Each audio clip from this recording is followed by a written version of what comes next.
With Robert L. Stern Financial Services. I'm a certified financial planner here in Amherst, Massachusetts, and thank you for tuning in. I appreciate it, and I hope you can get some value out of spending time here with me today.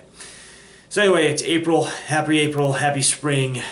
Very exciting. It's starting to get warm out. There's no unexpected snowstorms. It's looking good so far, and the summer's right around the corner. And again, I'm sure you all know, if you've ever watched this before with me, then I'm definitely a warm weather guy because I'm a golfer. And okay, no, I'll try not to get on the golf tangent there. So for April's topic discussion, I wanted to talk about something really exciting, and that is business structure. Everybody smile. Yes. So, millennial generation, entrepreneurs, and the entrepreneurial spirit, aka going into business for yourself or not going the traditional corporate route, aligns with our core values and goals, and that's great. We also love to do things ourselves, and that's also great. But it also is important that you recognize that there are definitely things that require, or at least I would personally recommend, seeking professional advice. Even if you don't necessarily work with the person, spending the time and making sure that you're doing things right. Because even if you're saving some money now, or you're doing something now down the road, it can come back if it wasn't done correctly the first time around. So I think that is a really good preface to business structuring. If you are either thinking about going into business for yourself, great, congratulations. Or if you have an existing business and it's starting to be successful and you're starting to become profitable, great, congratulations as well. It's a huge accomplishment. You should be very proud. You should always be reviewing the business. In addition to whatever your service or goods that you're doing for your business or selling, whatnot, you also wear the hat of actually being the business owner and running the business. And on that side, I would highly recommend that consistent, at least annual reviews are being done so that you know what you're doing from a business owner hat standpoint is optimal and the most efficient and is the most cost effective. So a couple things that I want to go over, and I just want to disclose. I am not an attorney. I am not providing legal advice. I am not an accountant or CPA, and I'm not providing tax advice. These are general considerations that I would recommend you seeking professional advice, doing research on your own, the combination of the two, and also consulting anybody that you currently work with that you view in a professional capacity that, of course, you know and you trust. So, now that that's out of the way, business structure. I would say that it's very important that however you're operating, you want to make sure that you know it's the best way to be doing it. Now, maybe you're a sole proprietor. As a sole proprietor, it's you personally are the business. There's nothing really to do. You're more or less, any income is coming to you, and it's not going to a corporation. It's not going to a partnership. It's just going to you.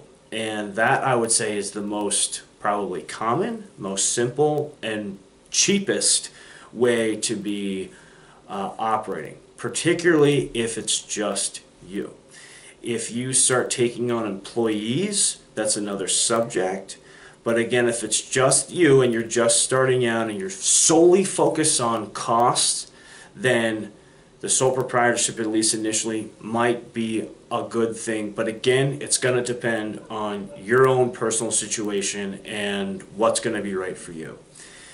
If you are thinking that you are either going to be taking on employees, you feel that your success is going to be come more quickly than later, and it's not going to take as much time to become profitable, or although budget and cost is always a concern and always at the forefront if you have perhaps a little bit more operational flexibility, aka cash flow. Then looking at something other than a sole proprietorship also might make sense. So a couple ones or a couple structures that I would say that you should maybe familiarize yourself with. One of which is a limited liability corporation, and the benefit to that is in particular if you have employees. The limited liability corporation is relatively new in the last 20 years or so, maybe a little bit longer. They've become more popular, and they have taken the place, well, let me rephrase. They haven't taken the place, but they've become more of a consideration where maybe previous to that it was just looking at an S corporation or a corporation in general. I mean, corporations have been around for a very, very long time, so there's nothing wrong with going that route either. But just again, from a liability perspective, and particularly if you have employees, explore an LLC. It mainly makes sense because there's nothing really out there other than errors and omissions in insurance and making sure that you don't make errors and omissions, or getting some other type of protection, namely through insurance. There's nothing that can prevent anybody from coming after you personally.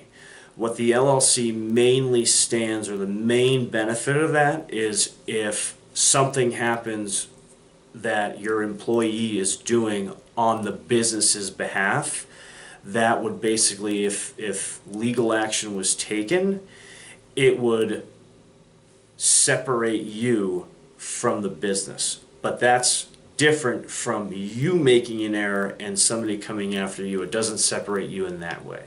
So it's namely just for the employees.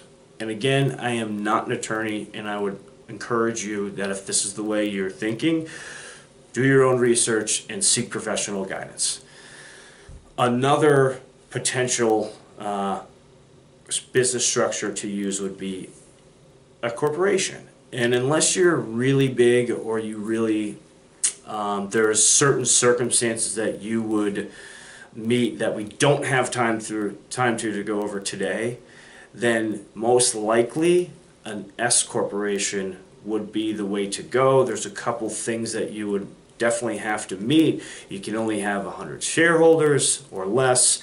It has to be US, and some other requirements. There can only be one share class. So just keep that in mind. I mean, in general, that's probably not a big deal for you, but overall, there's just a little bit more requirements in order to do an S corporation. And an S corporation, one, can provide that corporate shield. So similar to what I was talking about from the LLC or limited liability corporation, is there another piece to consider as well, that if we're strictly speaking from a legal or a liability standpoint, I mentioned that LLCs have only been around for 20 plus or so years. Corporations have been around for a very long time, so there happens to be a lot more court precedent with that. In addition, an S corporation is actually somewhat cheaper to file from a tax standpoint than an LLC. So those are just some things also to keep an eye out for. An S corporation can also provide some perhaps tax savings, and that is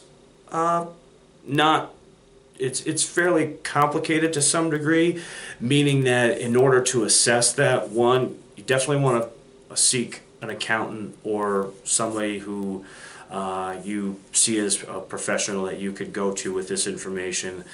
But that depends on your industry, how much you make, what the average is based on your business, your tenure, etc. The way that it can provide a potential tax savings is you can perhaps save some money or exclude some money from the self-employment tax. Because if you get, let's say, $1,000 paycheck and you're a sole proprietor, 100% of that is subject to the self-employment tax. With an S Corp, some portion of that may be able to be excluded. And again, that is dependent upon your industry, income, and a number of other different factors. But some of that can be excluded from the self-employment tax because it's deemed as a distribution rather than taking a salary. So we probably don't have enough time to get into how that exactly works. But if you have employees, that's something to consider, both the LLC as well as the S Corp. Also, if you're a sole business owner and it's just you, looking at the S Corp might be actually a little bit more straightforward from both a tax standpoint as well as a liability standpoint. It is going to be more cost effective than a little bit more costly than a sole proprietorship. But if you are really starting to do well, or you're really starting to become profitable, I would just recommend that you look into that and explore those different options. There are, of course, partnerships and whatnot, and that can make sense in certain circumstances. I wanted to just cover really the two main ones that I think are definitely worth looking at. So, LLC and an S Corp, those are two more or less pretty popular ones, in addition to the more traditional, particularly if you're just a sole business owner, which is a sole proprietorship. So thanks for tuning in. I appreciate it. I hope this has been helpful. I did add some resources as we're going through here for your own research if you just want to take a look. The IRS website is actually a really, really good resource for you, particularly because all the information is coming directly from the horse's mouth, and anything that you are having question, you can cite directly from IRS, which is important. And it also give you a better idea, because when you're viewing this as your business owner, have your business owner hat on, I would say it's very important to have a good understanding, even if you're seeking professional advice. Having an idea of what's going on for your own business is important. That way you're always on top of things. If you'd like to subscribe to my channel, you can just click right here. And if you want to watch last week's or last month's video, you can go right here. And again, if you want to check out our website, you can check out right here. So, thanks for tuning in. Really appreciate it, and I will see you in May. Take care.